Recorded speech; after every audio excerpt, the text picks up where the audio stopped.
Hey, what's going on, everybody, and welcome to another edition of Business and Gravy with your host, Travis White, Trinidad Trav. I'm coming to you live from the Beats Lab, aka my desk in the 3-desk little office square, but guess what? They're not here. It's Sunday. Wait, it's Monday. It's Memorial Day. Hats off to those who have served. That is such a serious commitment to our country, to our safety. If you haven't thought about what it would be like to drop in at Normandy, like just think about that and think about the families who, all of a sudden somebody shows up at your door and they're like, we're sorry. That's the ultimate sacrifice. It's not just the guys who have gone overseas and lost their lives, but, we should be remembering those families whose lives had completely altered during that time. So hats off, happy Memorial Day. Let me tell you something. So it's Memorial Day weekend. There was a wedding. It was in Tennessee. It was in Shelbyville, and I was in attendance. Now, little road trip. I don't know if you've ever been in a vehicle with me, but I'm going to go ahead and tell you it's not fun. Definitely, extended periods of time. Anything over about 35 minutes, you're going to be like, yo, shut up, bro. You're talking out loud to yourself and then answering yourself as different characters. That's probably a sign. That's probably a little bit of a sign. It's a little nervous. A little weird. A little odd. But I digress. Anyways, let me talk to you about a couple of things I picked up on my trip. Some good, some bad. Number one, who in the hell is buying these bath mats at the hotel? Because everybody has gone through that vulnerable moment where you have no towel in there to dry your body. No one, like Shayna went downstairs while I was in the shower and I was vulnerable as I could be. I have this paper thin mat which somehow has found its way even to the nice hotels. You can't dry off it. You can't use it as like a backup towel because once it touches water, it is soaked. I don't care. Bounty freaking paper towels have a better shot of making sure it absorbs all the beads of water coming off this man fur right there. That's a man fur right there. I wear the tanks. I'll let you know about it. No shame in my game. So anyways, you know how cold you keep your hotel room. So then you have to face that moment where you're staring at that door and you know winter is coming. That's some straight up Game of Thrones shit right there. So you just creep out there.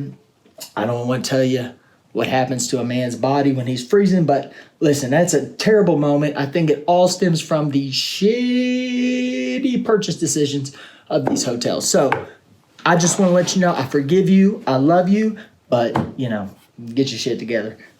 Something else that happened this weekend, a little bit on the lighter side. I'm not going to get so pissed off about this one, but ladies and gentlemen, I live by life by a certain code, okay?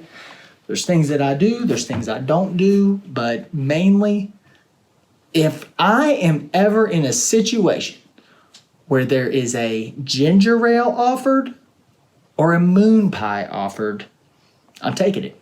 I don't ever buy ginger ale. I don't know anybody who's just like, yo, I got 12, just picked up a stringer of them old Schweppes, whatever it's called. It just doesn't happen, And when are you at the gas station, you're like, I just got to get me a moon pie. I can't continue my day without whatever that bread is, mushed together, some marshmallows, dipped in chocolate. Well, guess what? If they're handing them out for free, I'm taking them. I'm taking more than one. If some lady kind of gave me that little look when she saw me, maybe putting one in my coat pocket. Guess what, lady? That ugly look towards me is not going to make the 3 moon pies that are in my jacket coat jump back out onto that counter. So I'm going to need you to step away slowly from my moon pie. Very slowly from my moon pie. All right. Now, last thing, we're going to talk about this. Show notes. Oh, number 3. The other thing I wanted to tell you about was, listen, they talk all this like find you a woman that looks at you like this or get you a man who understands the struggles of being a woman and a mom. And I'm like, yes, you should do all that. But y'all, find yourself a partner who is going to be able to get on the same pay schedule as you on road trips. You know what I'm saying? Like, because they can add legit. I'm not making this up. It could add, oh shit. It could add at least 35 to 40 minutes to your drive, because you know, and I know that your wife is going to, start looking at the trinkets, Don't think that we don't buy trinkets anymore. You gotta get a little something to remember the trip. Not the drive. Not the drive, but remember the trip. Get a little keepsakes. But, I had a great time with my wife. It was a pretty special weekend because we actually used to always go to Nashville. We dated long distance, so that was like a spot we went a whole lot. So it was nice to strike up those memories. Stayed at a hotel that had a strip club in the basement. Didn't see that coming, but it was a super nice hotel. They just had this whole heaven and hell thing going on. We ended up finishing the night in hell, but, so was the car ride. Anyways, all right, guys. Well, we have a special setup for this show. We're going to do a little bit of business, and by business, I mean marketing, because I'm only going to talk about the fun shit. I'm not going to talk about numbers. I don't care, because without lead generation and building a brand and letting people know what kind of product or service you have, it don't matter. It don't matter. If you can't bring people in, if people don't want to be around you, who cares? Who cares? They don't. So we're going to talk about marketing. One, it's more fun. Two, I think it's the very beginning of the process, as far as lead capture, develop it. But it's not all about lead capture. It's about being able to take an opportunity to build a relationship and be friends. So that's kind of why I've always liked this. I get paid to make friends and entertain and tell jokes, and every now and then you gotta tickle somebody. I'm kidding. There's no tickling in marketing. All right. Anyway, so today's show, I have an interview with Chelsea Preston of Jelly Press. Now, let me tell you about Jelly Press. This stuff is awesome. It is watercolor like paintings that have been done that show the state of Florida. So we've got, they've got ones of Gainesville, Palatka, and it's just beautiful imagery, but really captures the heart and soul of Florida. So, we like to keep a lot of this, state central. However, marketing is worldwide. So we'll be pulling in some people to be a part of the show. And I can't explain to you how excited I am to have like a legit guest. Like this lady is doing the dang thing. She's in all the state parks. Started out about 3 so years ago. But the demand has skyrocketed. She's in boutiques all up and down the coast. So, ladies and gentlemen, stick with me. And it is time for the business portion of Business and Gravy, where it's all gravy, baby.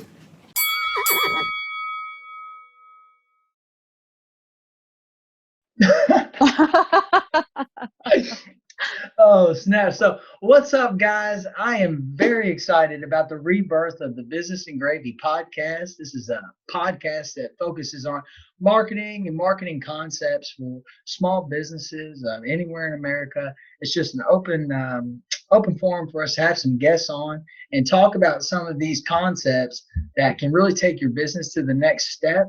And I really want to be able to help people take that first step. So, today, lucky enough, I have Chelsea Preston on the show today, and Chelsea is the founder and creator of Jelly Press. So Chelsea grew up an art enthusiast. However, she lived in Lexington, Kentucky, and her passion was tropical settings. And just to help you here, there are no palm trees in Kentucky, and in fact, the school system told her, "We're going to need you to stop drawing palm trees, Chelsea."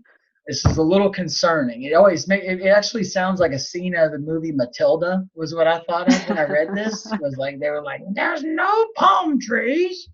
That's what ran through my mind. But luckily, this appears to only fuel her fire to share her vision and abilities. And today, Jelly Press can be found in boutiques and gift shops across Florida, the most popular destination state in America. Today, Chelsea is gracious enough with her time to talk to us about the consistency of her brand and what she has learned about underserved niches that are all around us. So, Chelsea, how we doing? Tell me what's up. Well, it's just another day in this tropical paradise of Florida, and happy to be here. Yeah, so now How's you're your? in Sorry, New Smyrna, correct? I am in New Smyrna. Yeah, Cool. So what's it like down there? I mean, can you kind of just describe just about like where you're at as far as the feel and the vibe and what kind of led you to where you're at? yeah. New Smyrna is a pretty small beach town on the east coast of Florida, just south of Daytona. It's pretty small. I think our population is like 26,000 people, but growing quickly. They refer to New Smyrna as Orlando's beach, which I would agree upon. The main road coming in is just bumper to bumper right now on Friday. Everyone trying to get to the beach. So we have a lot of influx on the weekends in terms of population, but it's beautiful. It's tropical. I live like 2 miles away from the beach. Great kayaking. We've got the National Seashore, which is a preserved beach. Nobody ever can go, like, you can't build down there. It's lovely. It's my favorite beach. But yeah, it's just wonderful. We don't really have any like commercial businesses here. It's all like local small businesses, which I think is one of the big draws for people to live in New Smyrna Beach. Yeah. It's one of the reasons I love living here. We did get our first Starbucks, which is a whole other conversation if you want my Okay, opinion on okay. That'd be that. episode two. Yes, of large businesses impacting small beach communities. So yeah, it's a great little town. I love it. And my husband was born and raised here. So that's kind of how I ended up here. We met at Flagler College in St. Augustine. And so he went to UF Law School and then we came here and Awesome. he's practicing law. So yeah. Okay. All right. So listen, now you are the owner operator of Jelly Press. So could you tell our listeners today what is Jelly Press? What are you all actively doing? And if you really could kind of start a little bit from the beginning, give us a synopsis. And I really want to hear at the end kind of to build us up to the aha moment that you were like, wait a second, I may really like have something with some teeth here. Okay. Um, well, Jelly Press is a paper goods and illustration business that I started. I just had my fourth birthday last month. So it's been 4 years that I've been doing this. Okay. So I've wanted to focus on Florida and serving this kind of underserved customer. My husband and I love to travel internationally as well as within the States. So when we travel, we like to buy local art or some sort of local product that we feel really reflects the zeitgeist of that community, like what it feels like, what to us, and kind of represents, be it through their colors and styles. So I came back to New Smyrna and I was like, we don't really have that. We have a large art community. It's one of the top 10, I think, art communities in the nation. We have a organization called the Atlantic Center for the Arts here in town, which draws like Grammy award-winning artists and very famous artists to come and study and like do artist residencies here. So it is an art community, but I just didn't feel like there was something that was an affordable, approachable product for customers, maybe, in their 20s all the way to their 60s, where they're just like, hey, I want to spend 20 to 30 bucks on something, take it home. It's relatable, it's approachable. So that's kind of the soul of Jelly Press. So why I started it, I was teaching fashion design and merchandising at a college in Orlando. And I focused mostly on fashion illustration and like portfolio. I was the department chair of the program at 26 years old. So it was pretty crazy. Yeah, that's a whole other story. I can name all my students, like one gray hair is a student's name. But anyway, so the school was closing. It was a for-profit school. And, I had to figure out what I was going to do. I have this master's degree in fashion and a bachelor's in fine art and graphic design. So, and we were going to move to New Smyrna because my husband had a law firm here and that he could just naturally go into. It was his dad's practice. So I was like, well, let's just move to New Smyrna from Orlando. So I started Jelly Press when I was working part-time at the school. I had gone down to part-time. So that kind of gave me the ability to have like an income as well as take this gamble on starting my own business. And the great thing about Jelly Press is just like paper and art supplies in the beginning. So I wasn't investing a lot of money into it. So there wasn't a lot of overhead. Like I'm not going to open a brick and mortar and have to invest, $100,000 right off the bat. So it was something that I could easily test. So I think one of my first aha moments, there are many, and everyone always says as an entrepreneur, like celebrate each milestone as an aha moment. So say that one more time. Oh my gosh, I don't even know what I said. Each milestone as an aha moment. So when you send me that, kind of like a natural excitement boost where you're like, because when you have something that triggers, you're like, yeah. And then that natural just kind of energy starts coming. So that's why you get that mindset like, all right, this is a big discovery moment. Let's go. So you celebrate it, give it its own moment. Because I don't know if I've had, like, no one will ever be able to tell you like what their big aha was. Because you're celebrating each one. But my first one this was right when like Fixer Upper became really big with the Gaines family, Chip and Joanna. And this is like a fun story. So I was obviously obsessed with it. And I had ordered something from my mom as a Mother's Day gift because Chip and Joanna were so personable and relatable. And I loved how much they connected with their customer. And I loved their branding and their whole ethos. So I bought my mom something. It was like one of the signs that said like, today is a good day for a good day. So I bought it. I said, gift wrap, all the things, send it to my mom. She lives in Kentucky still. And I said, well, what was the experience like when you opened the package? And I was like, I don't know. It just had like a card and like the sign was in it. And so I was kind of disappointed that there wasn't like this personal branding experience. That is kind of like as a realtor, I hear about Joanna and Chip Gaines at every house we go to. Everybody wants to knock a wall out. I'm like, that's cool. I'm down with it. You just got to put an offer in first. But yeah, it's like you would think that they would have like the ultimate unveiling. Right. And that's important to me. And just because I love branding and marketing and like that's such a part of who I am. Consumer experience. Yeah. So she opened it. I was disappointed with the experience that she had. So I ended up designing a like wrapping paper design for Magnolia. So I not telling them, I just did it. And so then I reached out to every avenue. This was before I had started Jelly Press. Every social media, every email that I could find because I had designed it. I was finished with it. And somehow I got up to the point where I got to one of the buyers and she reached out and she's like, we're interested. And so she gave it to Joanna. Joanna like marked it up, which it was really cool. So that was like, that gave me the sense of confidence that like, I can do this. And you got big league talent. You're big league talent, like you've got it. You can do this kind of thing. Yeah, it was definitely a moment of confidence. And, because everyone's like, well, they can talk themselves out of doing something. Like even just the fact that I took the risk and I didn't stop of like, I'm going to get this in front of whoever I need to at Magnolia, because I saw that there was a niche that they were lacking. There's an area of their branding that they were missing in this experience. So I wanted to point that out and then give them a solution. So I don't know if they ever did anything with it, but they did end up paying me, which was exciting because I was just giving it to them for free because I just wanted the exposure and opportunity. But that was fun. And that was my first one. And so then I was like, I can do this. So that's like kind of when I started Jelly Press and just did like little art shows here and there.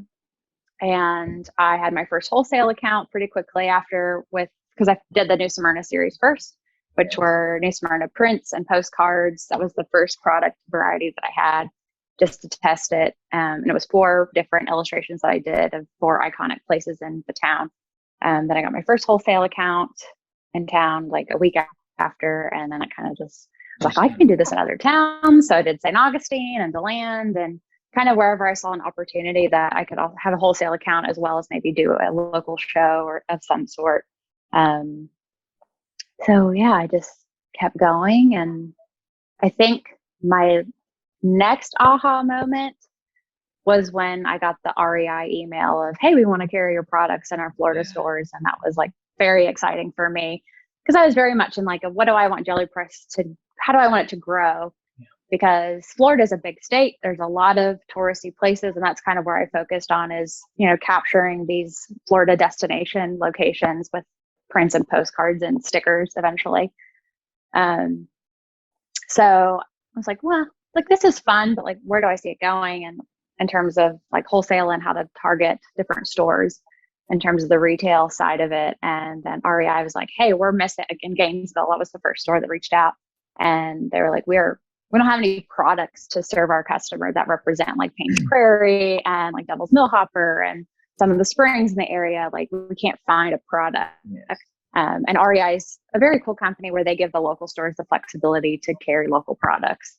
So they don't have to go up to the corporate level at Seattle and get that approval. So Gainesville went crazy. Like that is the craziest response ever is the Gainesville market. I feel like maybe it's underserved as well. I've gotten a lot of great feedback from just Gainesville. I've worked with University of Florida now on a couple projects. And I think I've been in a Gainesville store since maybe February or March. So it's been very quick.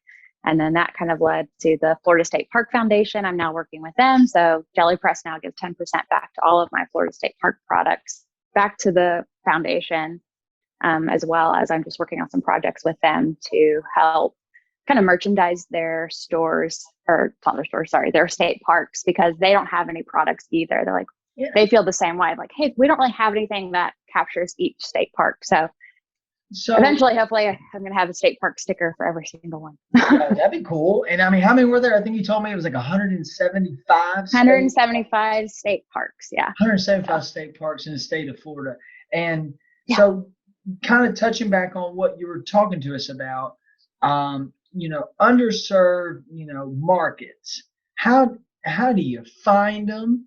How do you feel like you found them? I know you kind of feel like you may have stumbled up on this one a little bit by the response in Gainesville, but what can you just kind of dive into that? I think that I'll let you, I'm not going to steal your thunder because you said some really cool stuff on the phone yesterday. I guess it was 2 days ago about this, and it's one of my favorite lines, and I'll touch into it. But tell us more about, underserved niches, the response, and what you've kind of learned along the way in regards to that. Yeah, I mean, I think it's when I stepped back and realized, like, hey, New Smyrna specifically, there's a market that's not being served. And that was literally all I wanted Jelly Press to serve was New Smyrna. Like, that was all I really had, like, my goal to be. And then the response to that was overwhelming, and just our market, and then growing into the St. Augustine market, it's just identifying that there's a customer and what their need is. And that is probably the hardest thing ever to do. And that's every entrepreneur's dream. We can all make $1 zillion. There could be 100 different types of Yetis. Yeti blows up and then everybody knocks it off. And, but yeah, that was something I was very fortunate that I just saw it and ran with it. And I really think luck has been a big part of my life, and hard work. I mean, I never stop. Well, yeah, I always tell people you got to at least stick the bat out, take a swing at it. Right. I mean, it is what it is. If you go back to the dugout, you're back in the dugout. So he is damn. But, you had said about, like, when you give them a morsel, like, you don't realize how underserved they are until you see that demanding response. And for you guys who haven't seen her art, I'm going to have some stuff up through the show. You'll be able to see it. But tell us about that brand consistency that you see across the board with Jelly Press has got. I think that's how I found you, was because I was going through Instagram and I was trying to look for local stuff, because for me and my brand, I'm trying to tap into Florida, but Gainesville and this market in particular. And then I think I saw maybe one of your drawings of, or your watercolors of the swamp. And then there was some other ones that you had done, the new hot one, the new Palatka series that you just got, that new heat, Palatka, that new heat coming out of Palatka. But again, like you said, though, how much response did you get out of that one for Palatka? I posted the Palatka sticker and just looking at the stats of, sharing and saving, which is one of the big new things for Instagram for the algorithm, is like not just liking the picture, but it depends on how many people shared it through Messenger and through saving the image. And it was crazy. It was like 10 times more than any of my other posts, which was just wild. Like, I always loved Palatka because I going to St. Augustine, my husband being at UF, like I'd have to drive through Palatka, and I was like, this is a weird little town. Yeah. And you go over the bridge, so you know what I'm saying? It's like, yeah. Yeah. And I think kind of going back to niche markets, there are so many people who love Florida history and travel through Florida, and our population is so large, and there's nobody doing what I'm doing at this point, which is just crazy. But it's just keeping up with demand now. I am doing this all by myself. So I constantly am getting, messages or comments of like, when are you going to do this town? When are you going to do this state park? That's the hardest thing. And I'm struggling with conveying to my audience of, hey, I'm doing this all by myself. And I'm killing myself doing this. So, and that's kind of what we were talking about the other day, is just having that transparency and that honesty. And I think that's the best part of like having a genuine social media presence, is like, hey, I'm going through this, being relatable and approachable, which is kind of reflects back on my product, is that it's honest, it's relatable, it's approachable. And that's just a big part of who I am and what the brand I want it to be. So. And what I also like about, all your designs is I think that the color scheme really captures like a beautiful day in Florida. Like, how it is, whatever. The colors are really popping. And there's just so much out there that it's a huge state. One, you got 175 state parks. So finding where you're going to spend your next steps along the way, you really have to, be smart about it. Yeah. So, like looking at something like Palatka, the first thing that comes to my mind is like I guess like that tribe concept that everybody's been talking about, and how I think you see it a whole lot in social media, whether people are like really being real about it or not. Like, you find like you end up connecting with people that like have similar thoughts than you, and that's just some natural psychology stuff. I did take a psych class at UK. This is gonna blow your mind. I didn't take a second one, but I remember stuff like that, where you want to be around people, and unfortunately and fortunately, it goes both ways, but you're around people that you have similar interests with. So that whenever we get something that maybe represents, us, and it really is us, and you get a bunch of people who kind of connect with that, that demand is bananas. I mean, it really is. And it gives you an opportunity to even build that relationship with your tribe more, because now we've just added our passion for, like I play rugby. So if there's any kind of rugby stuff, or like, it's very rare you see it in the States. So whenever like guys get an opportunity to get a hoodie that says something rugby related, like, it just flies off the shelf because it's so underserved. So you should do a watercolor painting of the Gainesville Hogs Rugby Club. It'd be number one seller. It would be, you want to talk about Palatka blowing your mind. Wait till you see these boys light your page up. They'll be like, I don't know what this is, but I want it. Okay. That's funny. I think social media has like been able to enhance that tribe experience, just because you're going to follow these certain pages, and then it's going to tell you like you can follow more of these things, and then they tell you what pages are similar to the pages that you're looking at. Exactly. So and I'm like, I do like that. Yeah. Right. You son of a bitch, I do like that. It's just like he's coming in, and then you're just getting a tighter and tighter group, and then there you are. So, one thing that you did say that I also wanted to make sure I brought up today was, why you're getting so much, demand is because, one, you got a hell of a product. It looks very good, but it's consistent. And you said to me that in art, and I'm paraphrasing here, but that an artist should be able to remove themselves from their work, correct? All right. Mm-hmm. You remove yourselves from your work, and you should still be able to know, who did that. So how did you obviously you had to go with something with some bright colors. So walk us through, what other designs did you go with, or were you just out the gate like, hey, I see this, I know it, I'm going to go watercolor. I'm rolling. I mean, because you do a lot of other stuff than watercolor, but for the most part, that's where primarily. Yeah. So I will give you an honorary art degree for remembering that. There you go. So that was like the big thing at Flagler at the end is like, why do you do what you do? And like your style, like you have to have the style. That was like just drilled into my head. So, and same with fashion, just teaching fashion. It was style. Like if you know Chanel, like that's Chanel, like you don't need the logos on it. So you asked me about watercolors and why, and I've had a lot of people ask me this question. I don't know if I've ever honestly answered it because I don't have an answer. I thought you were going to say, I thought we were about to get the honest answer here. I was like, breaking news, day one, business and gravy. Here she comes. But so, okay. No, it was, because everything else I feel like is very planned and like strategic in my mind. But I think we were using a lot of watercolor in the fashion illustration class that I was teaching. So it just happened to be like the medium that I was using at the time. Like, yeah, it was just there. I was like, okay, fine. Like I was using it a lot in the class teaching. So that was, and I guess there is a bit of a strategy. There's another medium called gouache, which is like a kind of with a watercolor and acrylic paint had a baby. That's what it would be. It gives you a bit more of a saturated color, like an acrylic, but it moves like watercolor. And I don't know if you're familiar with Rifle Paper. They're a large illustration paper goods company out of Orlando or Winter Park. She's huge, like huge. Have you connected with her?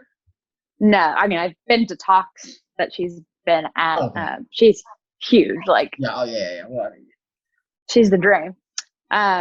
Anyway, but she blew up. She's huge still, but she was using gouache. So I kind of wanted to separate myself from her in terms of that style because I felt like a lot of illustrators were then turning to that medium and kind of copying her style a little bit. So I was like, I'm not even going to touch that because I don't even want to like go down that path of people comparing me to Rifle Paper. So that was a strategy, I suppose. So I will say there is a strategy, but yeah. We'll take it. Yeah. We'll take the breaking news here.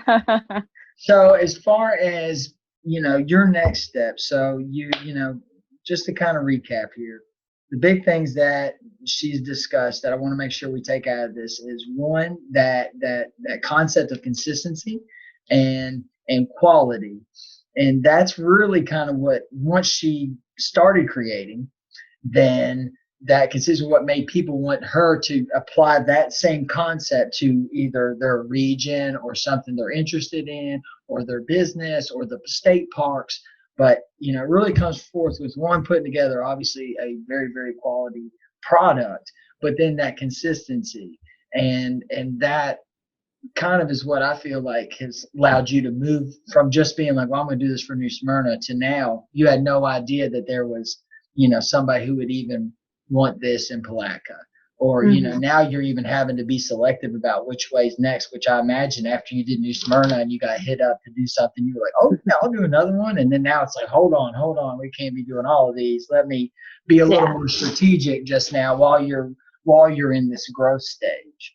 And then, so that consistency is what helped her find those niche markets. So guys, like, it's very hard to go out and say, I'm going to go find this niche market, however you want to say it. But you can, and you do discover them on the way whenever you're doing all the right stuff, right? Would you agree to that? Yeah.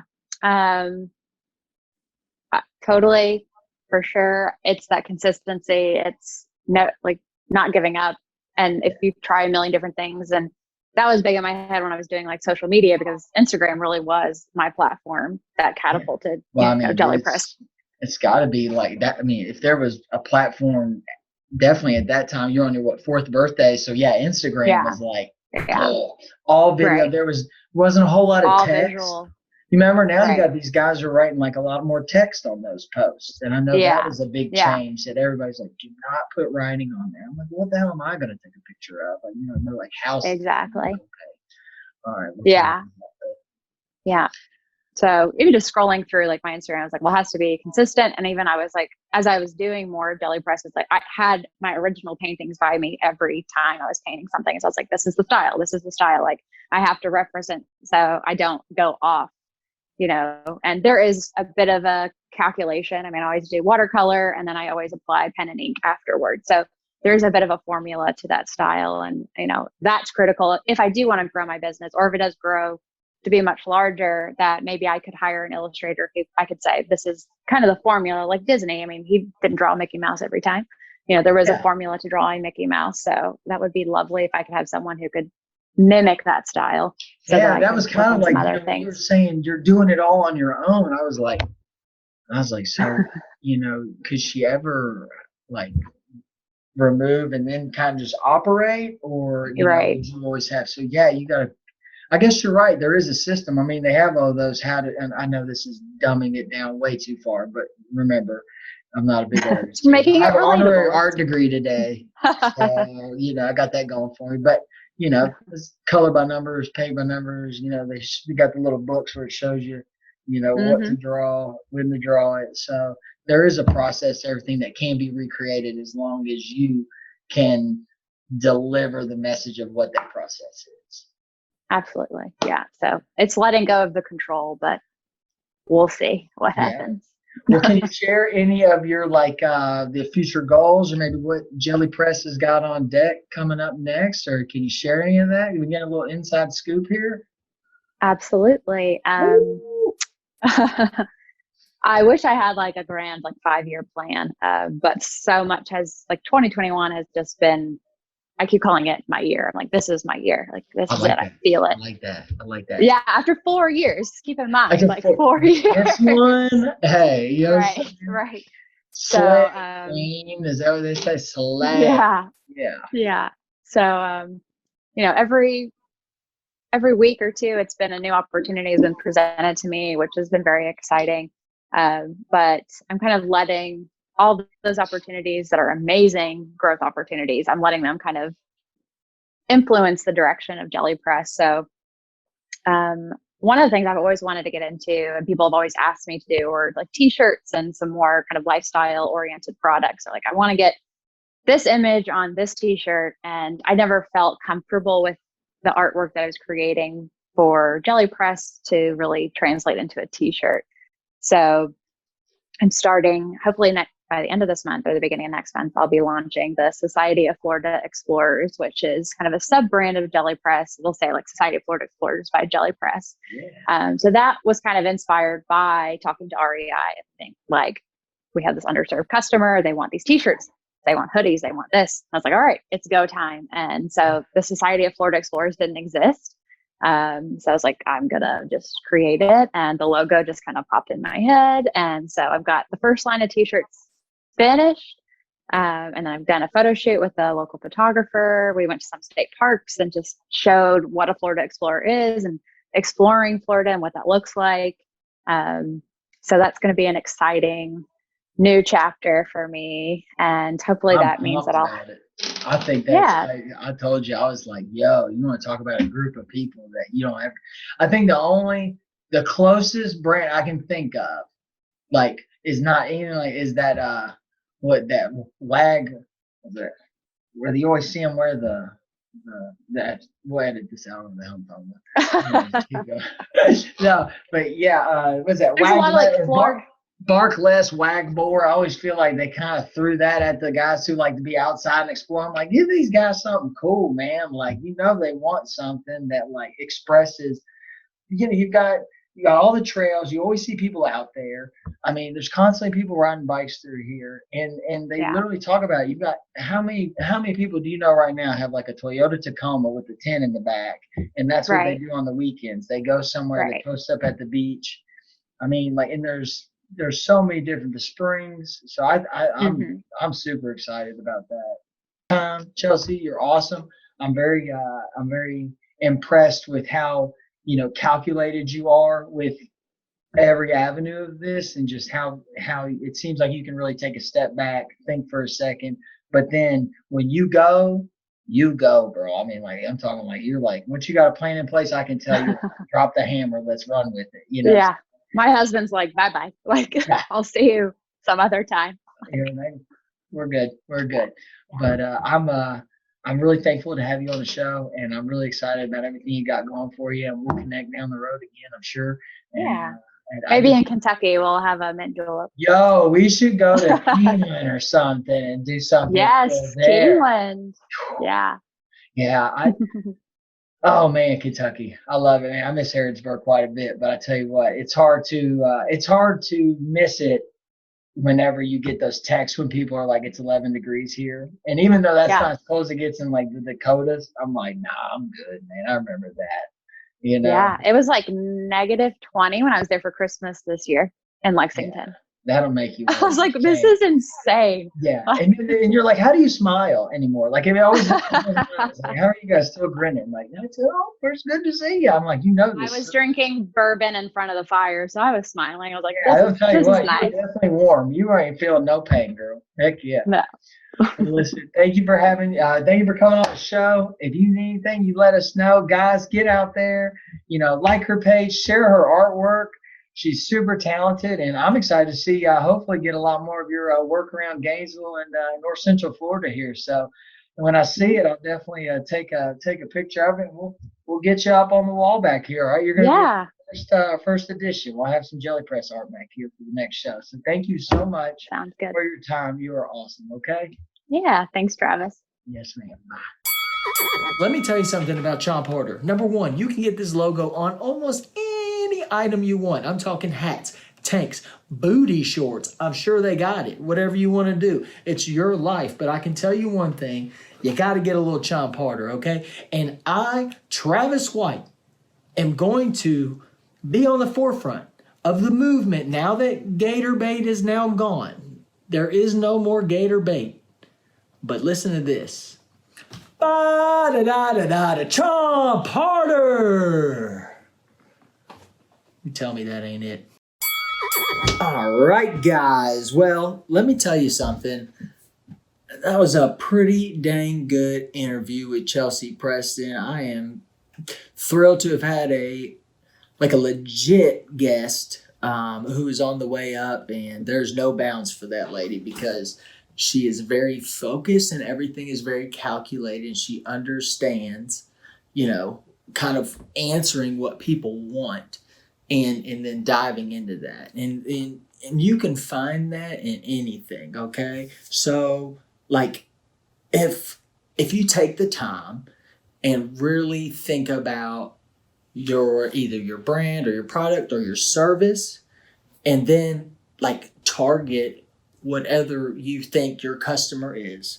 Okay, who would enjoy that? And you got to think about it. You can't just wing it, but nail it down and go for it. And as far as for the gravy part, excuse me, that's my bad. But as far as the gravy part of this show, I just want to talk about kind of mindset when it comes to bringing positive things to you. Okay. So, if you've had some issues in the past, our worrying that we do is really derived from our experiences. All right. So, you got to think of any kind of time that you have adversity. It's all how you respond to it.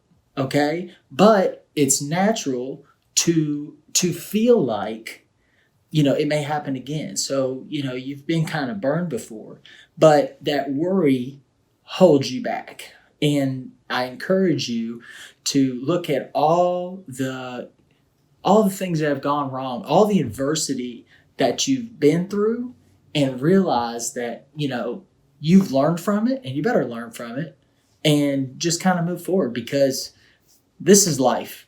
Things are going to happen and it's all about how you react to it. So instead of worrying, think of positive things. Remind yourself, you're a warrior. You a savage. Okay? So get out there and do some savage things. That didn't sound good. But get out there and chase it. Be positive. And if I could give you any advice, it's really to look back and then go forward. Okay, there's nothing wrong with looking back to learn, but looking back to worry, that's a different dog there. So, that kind of concludes the gravy part. I just want to send, some joy out and have some fun. So thanks for joining me. I know I can be a little over the top, but I think that makes it a little more entertaining. At least I got a pulse. So keep that in mind. It's all how you look at it, and then draw in the positive. There's a book called The Secret. If you're wanting to touch more on, pulling things towards you as far as mindset, because if you think positive things are going to happen. So that's your homework, is to expect good things. I'll see you next week. Okay, so we're going to be dropping these on Friday, and I hope you enjoyed it. Later.